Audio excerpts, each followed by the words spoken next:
Hello and welcome to Channel's Book Club. I am Olakunle Kasumo. You probably know that about 49% of Nigeria's population are females. That's approximately 96 million people, which is just about 3 times the entire population of Ghana, or more than half the entire population of West Africa, excluding Nigeria. That's a massive number.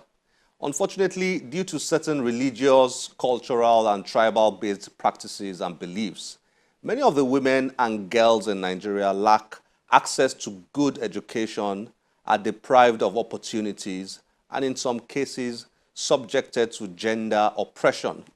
But there are those who stand up for women and girls.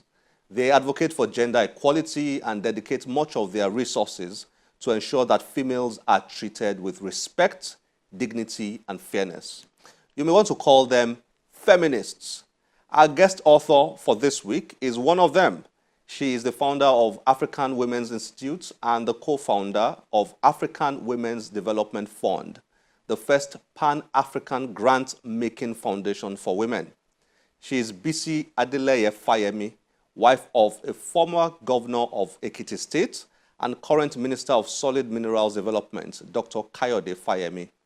Bisi Adeleye-Fayemi is the author of 3 books: Speaking Above a Whisper, which is an autobiography; Speaking for Myself, which shares her perspectives on various social and political issues; and her latest book, Loud Whispers, which is a collection of essays that span feminist practice, political activism, social activism, philanthropy, and popular culture.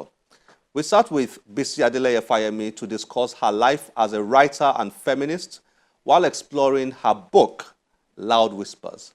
But just before we get into the interview, please enjoy this reading from her book. In November 2014, I went to the famous Balogun market in Lagos with a good friend of mine. She wanted to choose some fabrics for her daughter's wedding and needed a second opinion. I had just emerged from a draining political experience, and my friend wanted to provide some distraction. She was being her sister's keeper. As we stood at the side of the road waiting for our car, there was a loud thud. A woman carrying a food warmer full of rice and stew, which she was planning to sell in the market, had tripped, spilling the precious content she was hoping to make money from. The fear and desperation on her face was heartbreaking. People around us said, "What a pity. There goes her fortune for today. She will go home with nothing." Amidst tears, the rice seller started scooping up the mess that her merchandise had become. I asked my niece, who was with me, to go and ask her how much her goods were worth. She said it was 10,000 naira, approximately $50 at the time. I gave her the money. Her face lit up and she stopped crying. As I walked away from the scene, I thought about how I was feeling before I went to the market and the peace I felt after helping the rice seller. I was there for a reason and a lesson. I went to the market because a sister cared enough about me to get me out of the house for a day. I ended up being there for another sister. I thought to myself, is this not what our purpose in life is? To be there for others, regardless of our own circumstances, even random strangers. Sometimes people might not be there for us in our own time of need. We have no control over that. What we do have control over is to be our sister's keeper whenever and wherever we can.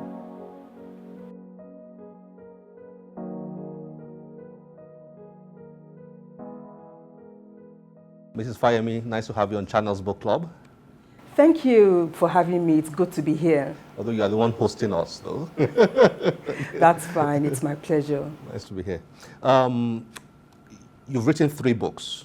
You run an online community, hundreds of articles and write-ups published. What's life like for you as a writer? How do you cope with all this? I have always loved to write.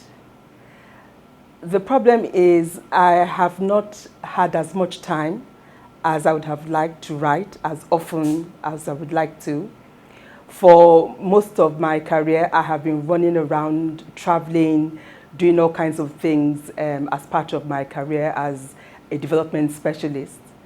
And somewhere along the line, I joined politics through my husband when he became a politician. So I then became a politician myself. And so, of course, writing I didn't have much time to engage in writing. But over the past 4 years, I made a decision that a passion that I've always had since I've been young, something that I've done for so many years in so many different ways, as a scholar, as a development practitioner, as someone who likes to air her opinions, I thought that the time has come for me to now spend time on this passion and see where it takes me. One of the things I've noticed in your writings is that feminism, that feminist part of you comes out very strongly in your writings. It seems like you're on a mission for gender equality, to get women out there, to get women respected, to get women more participative in social, political affairs. Tell me a bit about that. I have always been a feminist with a capital F. There are some people who will tell you, I'm a feminist, but I'm a feminist only if. I'm a feminist full stop with no apologies. And I know that that word scares a lot of people. And those of us in the feminist movement, we tease people about it and we call feminism or feminists the F word. People are scared of the F word and they treat feminism as if it's the F word. Feminism, to me, in its very simplest terms, means that women have a voice, that women have value, and that women should be able to occupy as many spaces as they like. To put it in more complex terms, feminism is about trying to engage with patriarchal norms and values, with all the patriarchal institutions that dominate our lives, politically, economically, socially, technologically, culturally, and so on, and to ensure that women can enjoy their lives as full-fledged citizens, not as second-class citizens, and there should not be any inhibitions or ceilings placed on their aspirations or ambitions. So it can be as simple as possible and can be as complex as we'd like to make it. And I would like to believe that all these come to the fore in my writing because I try to write as simply as possible. I don't believe I need to use complex terms or language for things that should be very easy for everyone to understand. I hate reading essays or books or articles that make it difficult for you to understand what the writer is trying to say when you can use language that is as basic or as simple as possible. So yes, I'm glad it shows up in my writing. I believe that every writer writes because they want to share something or they want people to know one or two things about what guides their thought processes. So I'm a feminist and I'm really happy to be one.